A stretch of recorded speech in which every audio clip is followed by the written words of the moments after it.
United. You told us before the game about the honour perhaps of your guys.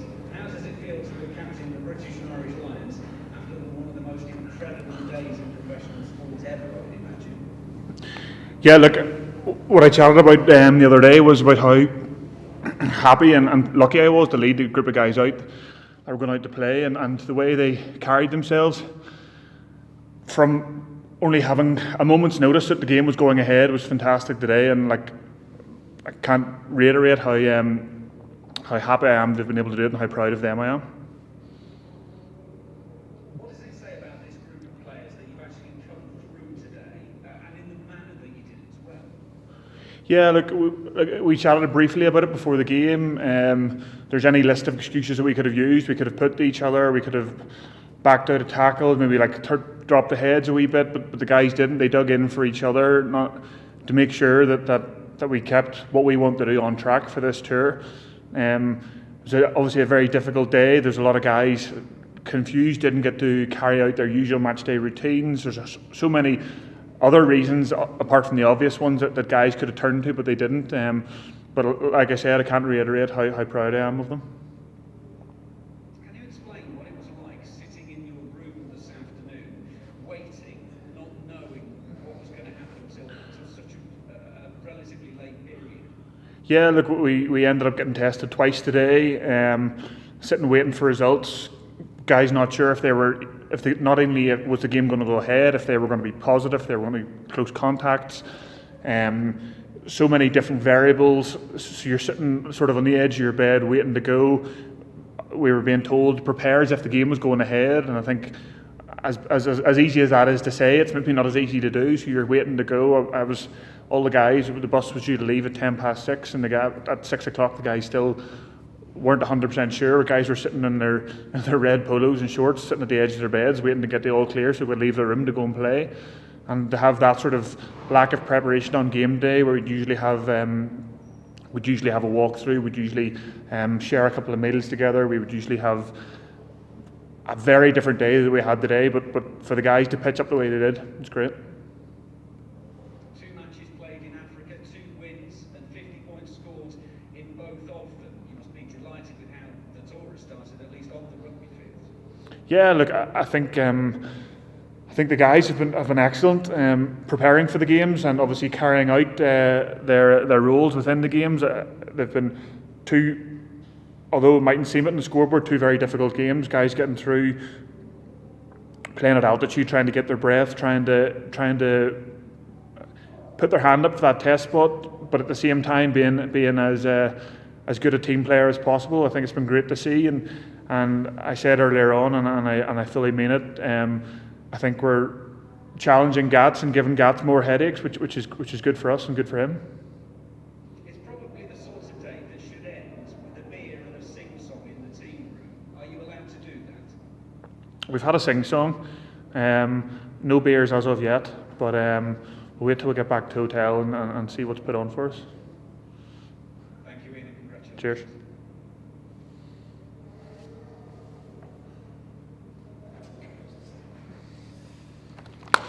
Next up, please, anyone. If Vinny's not there, who wants a question? Jump in. Hey, Iain, how's it going? Congratulations on the Pat, win. how are you getting on? Good, thanks. Well, it's a busy day, kind of following everything and following new things. But I just kind of thinking about the lads isolated, having to be kind of confined to their rooms. But just kind of thinking it must be tough on Conor Murray, like made the tour captain, didn't play the last game, was expected to kind of be involved tonight, and now he's kind of isolated in his room. You got to kind of feel for someone like Conor and some of the other lads as well. Yeah, look, it's obviously mightily frustrating for them.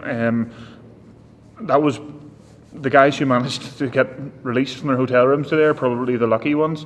The ones back at the hotel are I'm sure they're devastated. I'm sure they were excited about playing or even being involved in the next game, which again is thrown up in the air as to what happens there. I suppose it's the nature of the beast that we've been dealing with probably for the last 18 months or whatever. Games have been called off with club and country, and by this stage I think players are kind of getting used to the topsy-turvy nature, but I'm sure this one here for him will be disappointing. But knowing Conor, he'll bounce back. He'll be as happy as possible with the hand that he's been dealt, and he'll be preparing in whatever way the support staff are going to be able to prepare him for the next time he's going to be able to train or play.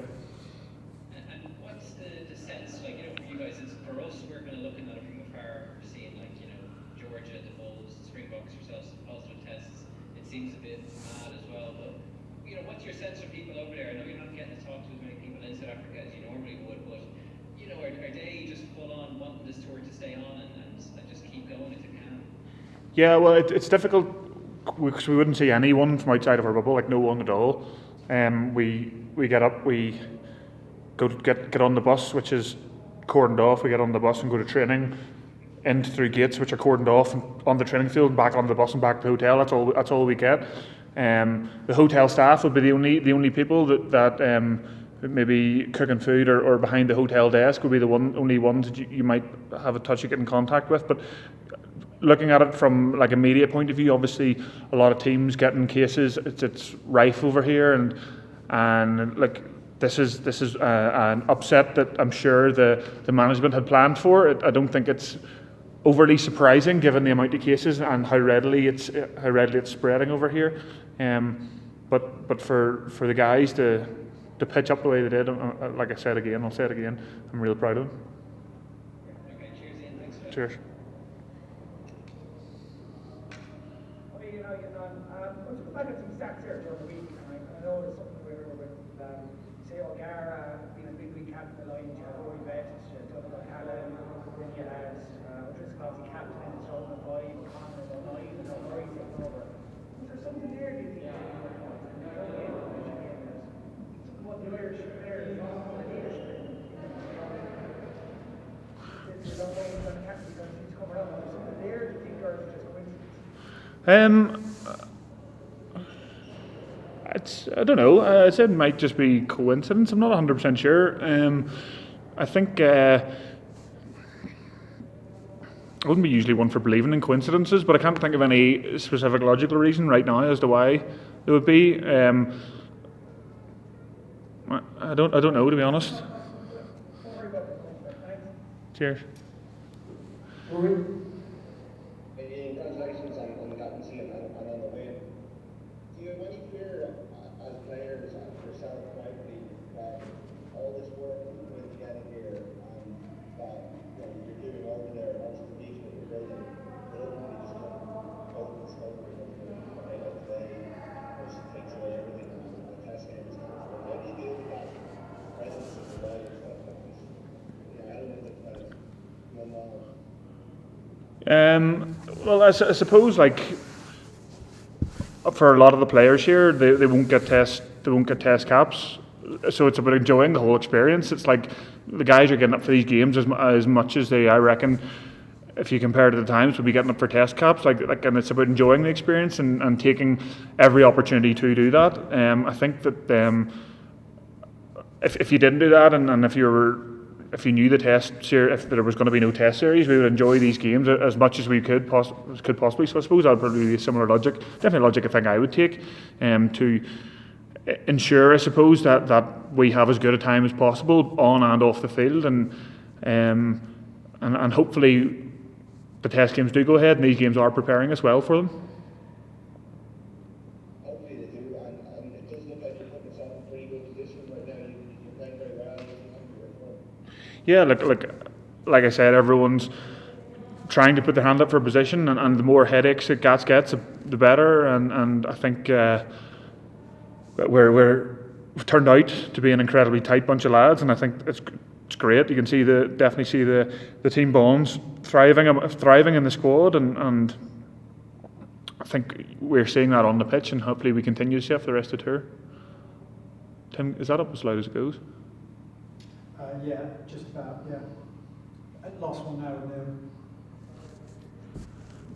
Hi Ian, congratulations on the win. I just wanted to ask, it kind of just follows up on what Rory was asking there about like where do you feel you are at with your own game. How much of a different player do you think you are in comparison to 4 years ago when you toured in New Zealand? Yeah, I suppose maybe in some aspects, maybe slightly more mature. But I'm a bit more calm, and I'm able to sort of organise myself around my training week a wee bit better. When I look back at where I was then, probably hadn't had enough or a huge amount of experience in holding leadership roles in teams, which I think has definitely helped me over the last number of seasons. But I think all in all, probably maturity would probably be the I'm not saying I'm the most mature person in the world, but definitely is a stride forward from the last tour. Thanks, Ian. Thank you, everyone. Cheers. Thanks, Ian.